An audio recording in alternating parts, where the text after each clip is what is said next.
आगे बढ़ते हैं। हैदराबाद से उम्मीदवार और एआईएमआईएम चीफ असदुद्दीन ओवैसी का लगातार विवादों में घिरे रहना नजर आ रहा है। मगर फिर चुनाव प्रचार के दौरान वो विवादों में घिर गए और विवादों की बड़ी वजह उनका बीफ शॉप का वीडियो बताया जा रहा है, जिसमें वे नारे लगाते हुए भी नजर आ रहे हैं। देखिए रिपोर्ट।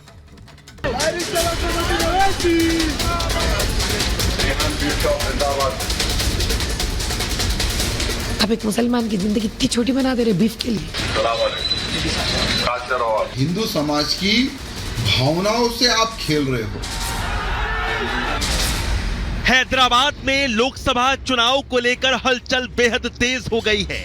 एआईएमआईएम चीफ और हैदराबाद के सांसद असदुद्दीन ओवैसी जनता के बीच जाकर मेल मुलाकात कर रहे हैं, लेकिन पब्लिक से इसी मेल जोल के दौरान असदुद्दीन ओवैसी की राजनीतिक मंशा पर भी सवाल खड़े हो गए हैं। रेहान बीफ शॉप जिंदाबाद।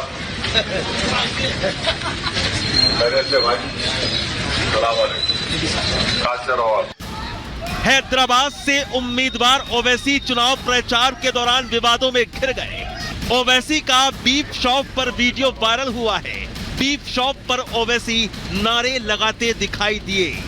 बीफ बेचने के लिए मीट शॉप मालिक की तारीफ करते दिखाई दिए। साथ ही ओवैसी मीट दुकानदार से बोले, काटते रहो।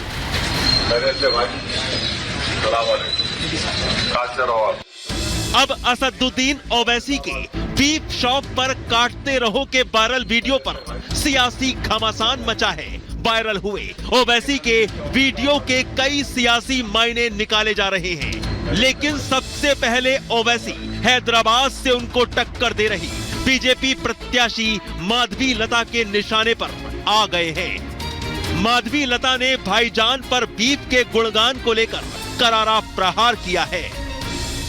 क्या एक मुसलमान का जीवन इतना छोटा है कि बीफ काटो, बीफ खाओ, फिर बीफ काटो, बीफ खाओ, ये बोलते हुए आप वोट मांगने जा रहे हो। आप असेंबली इलेक्शंस पे भी उन्होंने ऐसे एक मुद्दा खड़ा करे, शायद आपको याद नहीं है, तभी भी उन्होंने यही बताया, अगर आप एएमआईएम को वोट नहीं दोगे तो ये लोग आपको बीफ खाने नहीं देते। हम तो किसी को बोल के नहीं फिरते ना, तुम तरकारी खाओ, ये हमारे को वोट डाले तो तरकारी खाने देते, नहीं तो तरकारी खाने नहीं देते, या चावल खाने नहीं देते। ऐसे ओहदे पे आना कि शान बनी खुद के लिए, परिवार के लिए, देश के लिए पैरों पे खड़े रहने की बात कहना चाहिए, जहाँ पे आप पढ़े लिख के हो जाओ।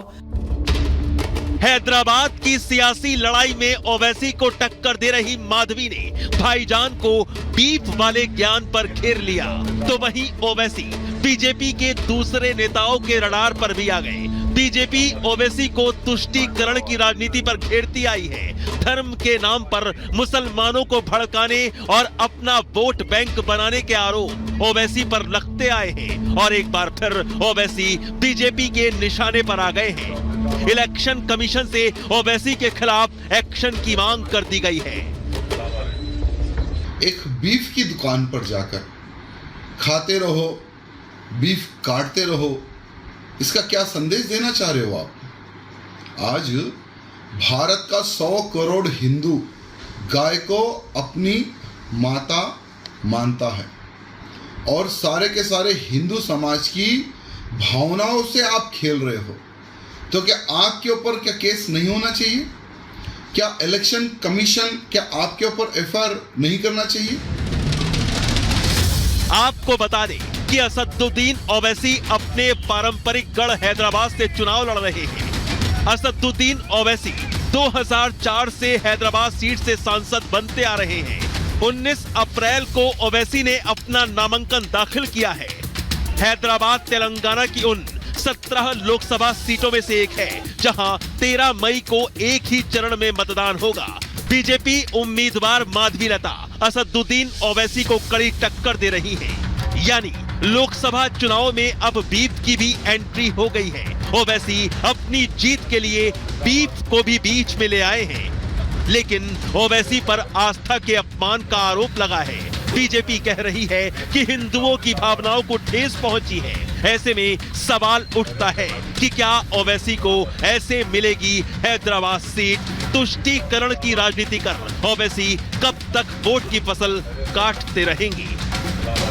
Bureau report, Republic Bharat.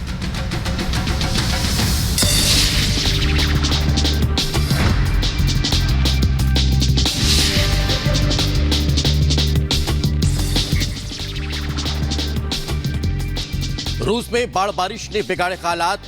कुर्गन और टुबेन इलाके बाढ़ की चपेट में आए। प्रभावित लोगों का रेस्क्यू करने के लिए राहत एवं बचाव दल मौके पर मौजूद। रूस की टोपोल नदी का भी जलस्तर बढ़ा। आसपास के इलाकों में 5,000 से ज्यादा घर हुए जलमग्न। अब तक 3,000 के करीब लोगों का रेस्क्यू किया गया। रूस और यूक्रेन के बीच नहीं कम हो रहा तनाव। रूस के बिजली स्टेशनों पर यूक्रेनी हमलों के बाद रूसी सेना का एक्शन। रूसी सेना का दावा 50 यूक्रेनी ड्रोन को मार गिराया गया। म्यांमार में छिड़ रही है जंग को लेकर लोगों में दहशत का माहौल। हजारों लोग टकराव को देखते हुए थाईलैंड की ओर बढ़े। अल्पसंख्यक लड़ाकों ने म्यांमार सेना की आखिरी चौकी पर कब्जा कर लिया, जिसके बाद हालात बिगड़ते हुए नजर आए। मिडिल ईस्ट में युद्ध के हालात बनने पर संयुक्त राष्ट्र प्रमुख ने दिया बयान। कहा, हालात को रोकने का यही सही समय। प्रतिशोध की वजह से आएगा विनाशकारी परिणाम। मिडिल ईस्ट के तनाव को देखते हुए तुर्की और मिस्र ने भी किया आग्रह। तुर्की और मिस्र के विदेश मंत्रियों ने मिडिल ईस्ट में हो रहे टकराव को फिलिस्तीनियों के लिए बताया खतरनाक। दक्षिण इजराइल में जारी है ताबड़तोड़ बमबारी। गाजा पट्टी के ब्यूरिज शरणार्थी शिविर पर इजरायली हमले में एक की मौत, जबकि कई लोग बताए जा रहे हैं घायल। इलाके में दिखा धुएं का गुबार। इजरायली सेना ने एक और युद्ध का वीडियो जारी किया। वीडियो में सेंट्रल गाजा पट्टी में नहाल ब्रिगेड लड़ाकू टीम के एक्शन दिखाया गया। इजरायली सेना ने वेस्ट बैंक में नूर शम्स शरणार्थी शिविर में की छापेमारी। खुद इजरायली सेना ने छापेमारी का वीडियो जारी किया।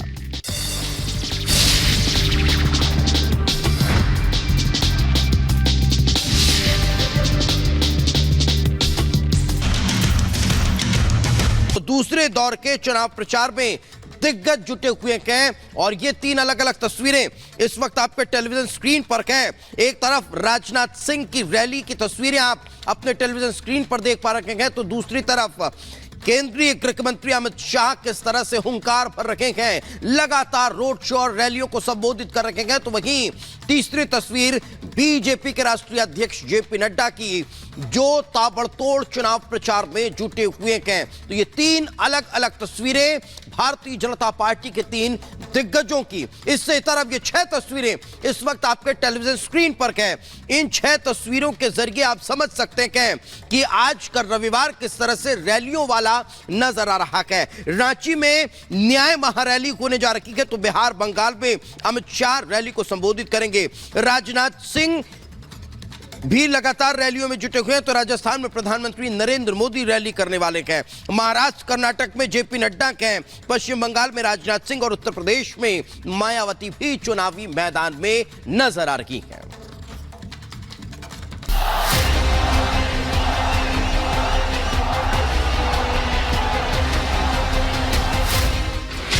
पहला चरण संपन्न, 6 चरण बाकी।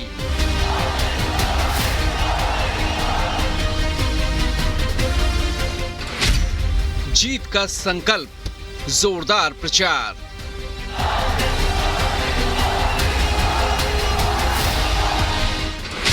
विपक्ष पर प्रहार, मुद्दों की धार।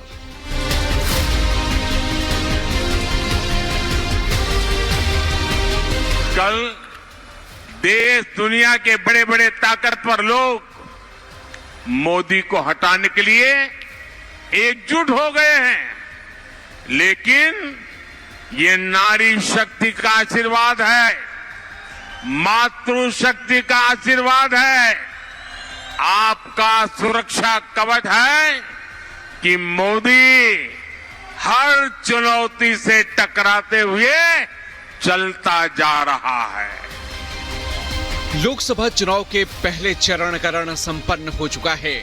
पहले चरण के मतदान के बाद पक्ष और विपक्ष दोनों बेहतर प्रदर्शन के दावे कर रहे हैं। पीएम मोदी ने सोशल मीडिया पर लिखा कि एनडीए के पक्ष में बम्पर मतदान का फीडबैक मिल रहा है। अब रण दूसरे चरण का है और मुद्दों में नई धार है। पीएम मोदी ने शनिवार को चुनाव प्रचार के दौरान दावा किया कि देश विदेश की ताकतें उन्हें सत्ता से हटाने के लिए एकजुट हो गई हैं, लेकिन मातृशक्ति का आशीर्वाद उनकी जीत का मार्ग प्रशस्त कर रहा है। संसद सत्र के दौरान भी पीएम मोदी ने उन्हें सत्ता से बाहर करने के लिए विपक्ष की एकजुटता पर करारा प्रहार किया था। देश देख रहा है, देश देख रहा है, एक अकेला कितनों को भारी पड़ रहा है, एक अकेला कितनों को भारी पड़ रहा है। अरे नारे बोलने के लिए भी उनको बदल करना पड़ता है। जो भी ये बोलता है जन के फर्ज से आवाज की जवाब देना है। पीएम मोदी ने अब अपनी गारंटी के पूरा होने की गारंटी देश को दी है। प्रचंड जीत का नया लक्ष्य अपनी पार्टी के लिए तय किया है और जी जान से प्रचार में जुटे हैं। चुनावी रैलियों में पीएम मोदी ने विपक्ष के मुद्दों की हवा निकाल दी है। दूसरे चरण के ताबड़तोड़ प्रचार में पीएम मोदी आज राजस्थान के जालौर में प्रचार करेंगे। दोपहर 1:30 बजे जालौर में पीएम की मेगा रैली होगी। बीजेपी उम्मीदवार लुम्बा राम के लिए पीएम मोदी ये प्रचार करने वाले हैं। वहीं शाम 4 बजे बांसवाड़ा में पीएम मोदी की रैली तय है। बांसवाड़ा की रैली से आदिवासी समाज को साधने की कोशिश होगी। पीएम मोदी अपनी रैलियों में इंडी गठबंधन और खासकर कांग्रेस के नेता उनकी नीति, नीयत और अतीत पर सवाल उठा रहे हैं। राहुल अखिलेश पर वार करते हुए पीएम मोदी ने पहले यूपी में 2 शहजादों की शूटिंग कहकर तंज किया, तो वहीं राहुल को वायनाड में भी खतरा नजर आने पर अमेठी की तरफ भागने की बात कही। कांग्रेस के जो शाहजादे हैं उन्हें भी वायनाड में संकट दिख रहा है। शाहजादे और उनकी टोली 26 अप्रैल को वायनाड में वोटिंग का इंतजार कर रही है। जैसे ही 26 को वायनाड में वोटिंग पूरा हो जाएगा, ये शाहजादे के लिए एक और सुरक्षित सीट घोषित कर देंगे और कहीं और से फिर से लड़ाना पड़ेगा उनको। अब जैसे इन्होंने अमेठी से भागना पड़ा, अमेठी छोड़ा, अब मान के चलिए वो वायनाड भी छोड़ेंगे। वहीं पीएम मोदी के नेतृत्व में जहां बीजेपी दमखम के साथ दूसरे चरण के रण में जुटी है, तो वहीं सियासी प्रहार का सिलसिला भी तेज हो गया है। गृह मंत्री शाह ने राहुल अखिलेश पर क्या कहा, जरा वो भी जान लीजिए। पत्रकार पूछते हैं 2 लड़के इकट्ठा हो गए, मैं बताना चाहता हूं 17 में इकट्ठा हुए थे, सबसे बड़े मार्जिन से भारतीय जनता पार्टी की सरकार बनी थी। 24 में इकट्ठा हुए हैं, सबसे ज्यादा सीट उत्तर प्रदेश में भारतीय जनता पार्टी इस बार 24 के चुनाव में जीतेगी। पीएम मोदी के नेतृत्व में बीजेपी पूरे दमखम के साथ डटी है। विपक्ष किसी भी हाल में पीएम मोदी को सत्ता से बेदखल करने की कोशिशों में जुटा है। लोकतंत्र में फैसला जनता को करना है कि किसके दावों पर वो यकीन कर सकती है। जाहिर है प्रचार का दौर तेज है। बीजेपी के दिग्गज मैदान में डटे हैं। आज बंगाल, बिहार और असम में गृह मंत्री अमित शाह प्रचार करेंगे। दार्जिलिंग, कटिहार और सिलचर में अमित शाह की रैलियां हैं। शाह के साथ नीतीश और जीतन राम मांझी भी मंच साझा करेंगे। तो वहीं बुल्ढाना, धारवाड़ में प्रचार करेंगे जेपी नड्डा। जेपी नड्डा प्रहलाद जोशी के पक्ष में प्रचार करने वाले हैं। तो वहीं मुर्शिदाबाद, मालदा और दार्जिलिंग में राजनाथ सिंह की रैली होगी।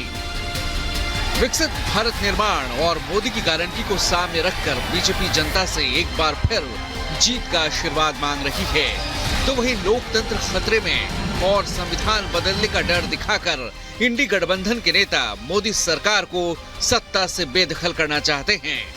अब 4 जून को तय हो जाएगा कि जनता किसे जीत का आशीर्वाद देती है। Bureau report, Republic Bharat. आगे बढ़ते हैं। हैदराबाद से उम्मीदवार और एआईएमआईएम चीफ असदुद्दीन ओवैसी का लगातार विवादों में घिरे रहना नजर आ रहा है। मगर फिर चुनाव प्रचार के दौरान वो विवादों में घिर गए और विवादों की बड़ी वजह उनका बीफ शॉप का वीडियो बताया जा रहा है, जिसमें वे नारे लगाते हुए भी नजर आ रहे हैं। देखिए रिपोर्ट।